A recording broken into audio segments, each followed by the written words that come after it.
Bismillahirrahmanirrahim. Assalamualaikum warahmatullahi wabarakatuh.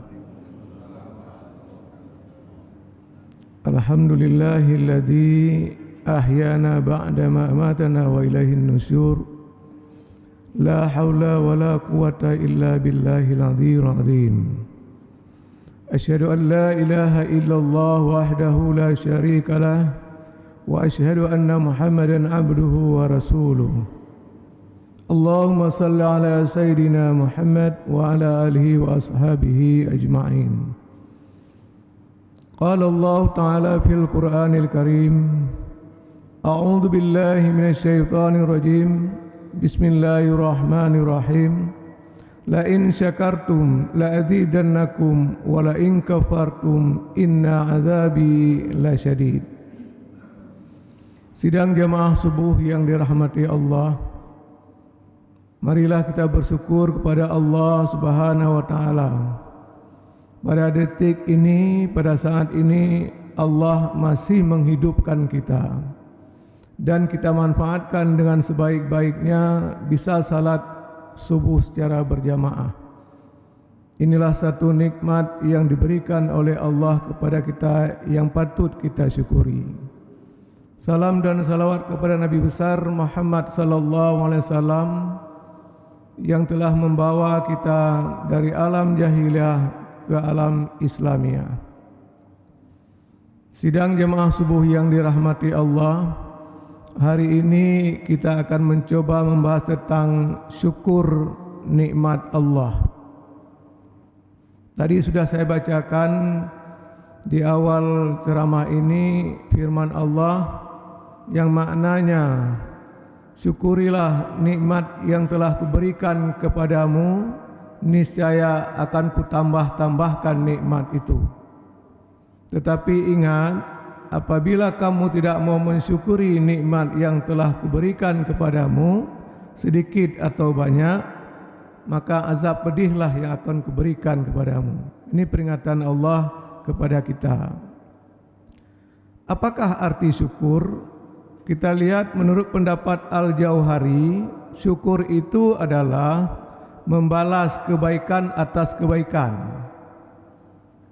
Jadi ada orang memberikan sesuatu kepada kita, kemudian kita mengucapkan terima kasih. Terima kasih itu dalam bahasa Indonesia.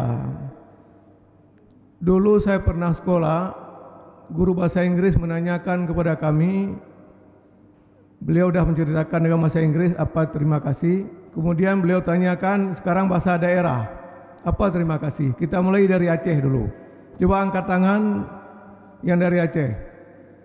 Kemudian di depan saya ada dua orang Aceh menyatakan bahwa ucapan terima kasih bahasa Aceh itu terima kasih Prof katanya. Kemudian yang kedua juga mengatakan terima kasih Prof. Kemudian beliau tanya, ada lagi orang Aceh? Kemudian saya angkat tangan. Apa terima kasih bahasa Aceh? Dia tanya sama saya. Saya bilang, alhamdulillah Prof. Nah itu orang Aceh. Nah, ya, jadi yang dua ini bukan orang Aceh. Ini tadi malam saya di WA oleh Ustadz Khalis. Saya bilang insya Allah saya bisa hadir. Kemudian Ustadz Khalis menjawab alhamdulillah. Berarti Ustadz Khalis betul orang Aceh. Ya, jadi ini makna dari syukur itu. Itu pengertian umum. Kemudian pengertian secara agama, Ibnul Qayyim, muridnya Ibnu Taimiyah, ini dua-dua banyak kitabnya. Beliau menerjemahkan syukur itu adalah mengucapkan sesuatu dengan lisan. Itu menurut Ibnul Qayyim. Kemudian diikuti oleh hati kita. Oleh hati kita bahwa sesuatu yang kita dapati itu bukan dari orang, Jadi misalnya Ustaz Khalis kasih ke saya, itu bukan dari Ustaz Khalis, tapi Ustaz Khalis itu perantara aja. Yang menggerakkan Ustaz Khalis itu adalah Allah. Itu menurut pengertian Ibnu Qayyim. Kemudian diikuti oleh badan. Umpamanya salat. Itu tiga-tiga ada. Ada lisan, ada hati, kemudian ada tubuh kita. Itu yang diberi contoh oleh Ibnu Qayyim. Ya, yang dimaksud dengan syukur itu. Jadi umpamanya kata beliau takbir kita di Idul Fitri. Kenapa? Karena kita sudah lulus ujian di bulan puasa. Jadi kita kumandangkan takbir itu merupakan syukur kata Ibnu Qayyim. Jadi ini pengertian secara agama. Kemudian apakah lawan dari syukur? Yaitu kufur, kufur nikmat. Ya, jadi kufur nikmat. Jadi kufur nikmat itu kita mengingkari sesuatu yang diberikan oleh Allah Subhanahu wa taala. Seperti yang diucapkan oleh Qarun.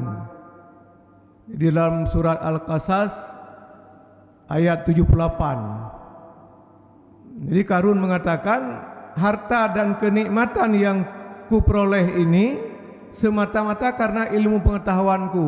Itu Qarun. Jadi dia tidak mengakui bahwa harta dan kenikmatan yang dimiliki itu berasal dari Allah Subhanahu wa taala. Kemudian ayat lanjutannya dia menampakkan kehebatannya kepada umatnya. Jadi kalau kita karnaval lah, baris di bulan 17 Agustus pawai itu, dia menampakkan kepada rakyatnya, saya orang yang paling hebat. Dia menggunakan baju kekuasaannya, kemudian dia bilang tidak ada seorang pun yang bisa melawan aku.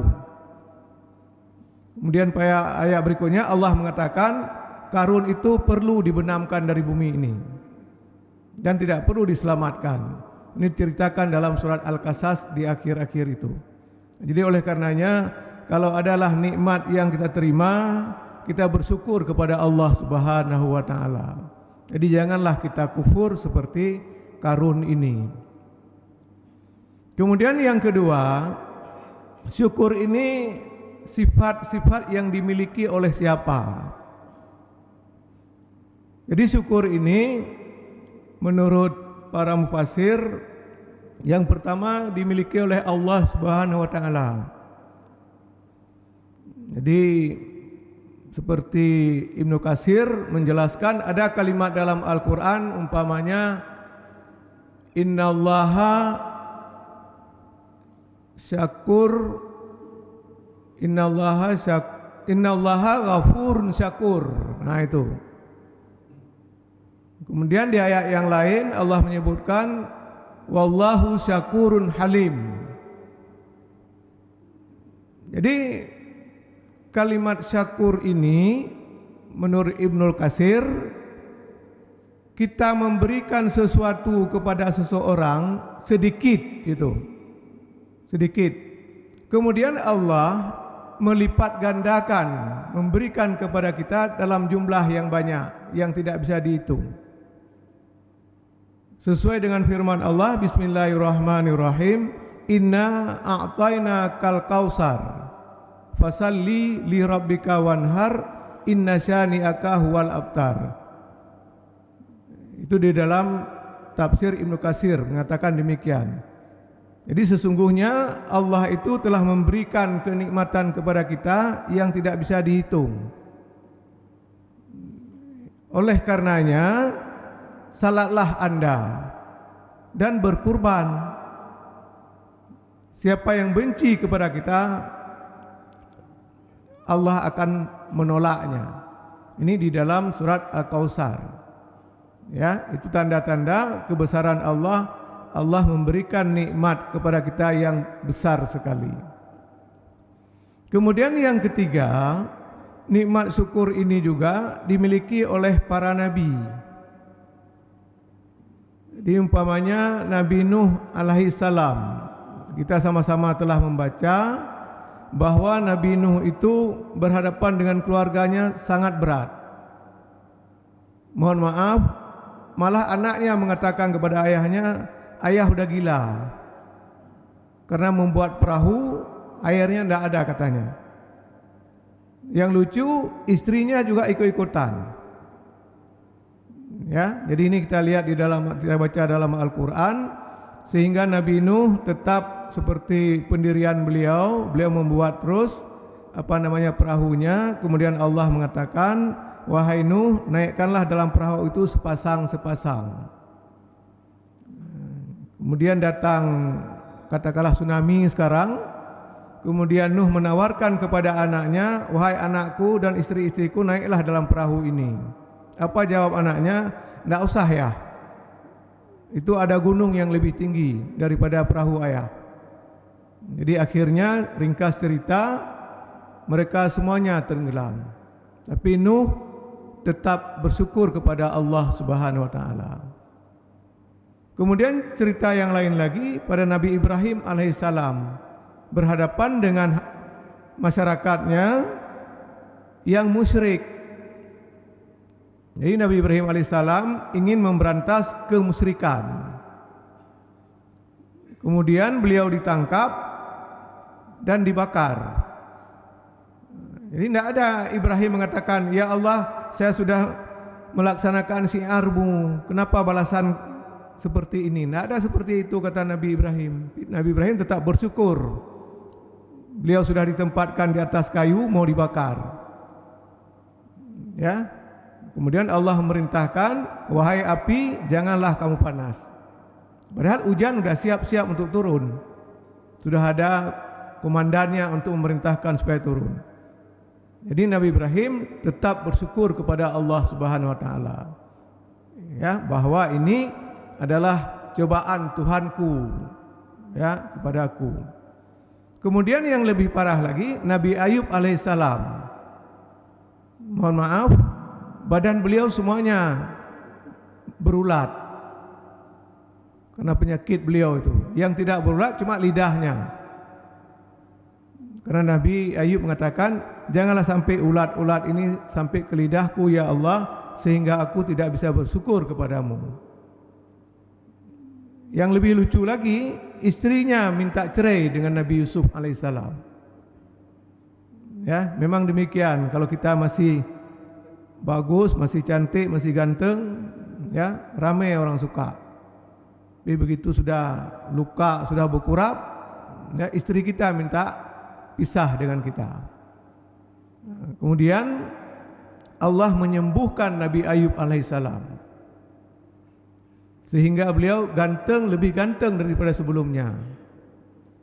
Ya, dilihat sama istrinya, siapakah lelaki itu? Orang mengatakan, itu mantan suamimu Ayub. Nah, ini karena kita tidak mau bersyukur. Itulah balasan Allah Subhanahu wa taala. Kemudian yang terakhir, Nabi Muhammad sallallahu alaihi wasallam. Jadi sebagaimana kita ketahui, Nabi Muhammad itu kan sudah terbebas dari dosa. Ya, beliau tidak ada dosa lagi. Tetapi kenapa beliau salat terus? Sampai Aisyah mengatakan, ya Rasulullah, kenapa kamu salat lama sekali sampai bengkak kakimu? Bukankah kamu sudah dihapuskan dosa-dosamu yang lalu dan yang akan datang? Kemudian Nabi Muhammad SAW mengatakan, tidak bolehkah aku bersyukur kepada Allah Subhanahu wa taala? Jadi ini ya. Jadi kalau kita lihat para nabi dan rasul itu berat sekali cobaannya. Jika dibandingkan dengan kita, tidak ada apa-apanya. Memang Allah memberikan sesuatu itu sesuai dengan kemampuan kita. La yukallifullahu nafsan illa wus'aha. Tidak mungkin anak TK kita uji dengan soal anak SD, itu tidak mungkin. Ya, anak S1 kita uji dengan soal S3, itu tidak mungkin. Jadi kualitas para nabi dan rasul itu Allah sudah tahu sekali. Ya, Jadi hadza min fadli rabbi liyabluwani au askuru am akfur. Ini adalah anugerah Tuhanku untuk mengujiku, apakah aku kufur atau syukur. Jadi itu Allah mengatakan di dalam Al-Quran, ya, jadi menguji para nabi. Ini kebetulan ayat ini sehubungan dengan Sulaiman dan Ratu Balkis yang ditanya oleh Ustadz Khalis kemarin, suruh pindah masjid ini sesuai dengan kiblat pada Syekh kemarin. Ya, nah, jadi ini ayat itu di situ dikemukakan oleh Allah bahwa Nabi Sulaiman sanggup memindahkan istana tadi itu ke Palestina. Itu kekuasaan Allah Subhanahu wa taala yang diberikan kepada Nabi Sulaiman alaihissalam. Kemudian pada akhir surat Kahfi Allah mengatakan, apabila kamu menghitung-hitung nikmat yang kuberikan kepadaku, tidak sanggup kamu menghitung. Katakanlah pohon sebagai pena, kemudian air laut sebagai air tinta, kita tambah lagi 7 kali lipat. Belum sanggup mencatat nikmat yang kuberikan kepadaku. Itu yang perlu kita camkan baik-baik. Ya, makanya Allah mengulang-ulang pada surah Ar-Rahman, fa bi ayyi ala rabbikuma tukadziban. Diulang-ulang oleh Allah. Nikmat yang kuberikan kepadamu, yang manakah lagi kamu dustakan? Kita sudah minta, ya Allah, berikanlah keluarga kami sakinah, mawaddah warahmah, sudah diberikan oleh Allah. Ya Allah, berikanlah sepeda kepada saya supaya mudah ke masjid, diberikan oleh Allah. Ya Allah, berikan Honda kepada saya, diberikan oleh Allah. Berikan mobil dan sebagainya. Tapi kita tetap terus meminta kepada Allah Subhanahu wa taala. Jadi inilah yang dapat saya sampaikan. Mudah-mudahan ada manfaatnya bagi kita semuanya. Jika ada kekeliruan, kesalahan, mohon maaf. Rabbana atina fid dunya hasanah wa fil akhirati hasanah wa qina azabannar. Wa sallallahu ala sayyidina Muhammadin wa ala alihi wa sahbihi ajma'in. Subhana rabbikal izzatu amma yasifun. Wassalamu alaikum warahmatullahi wabarakatuh.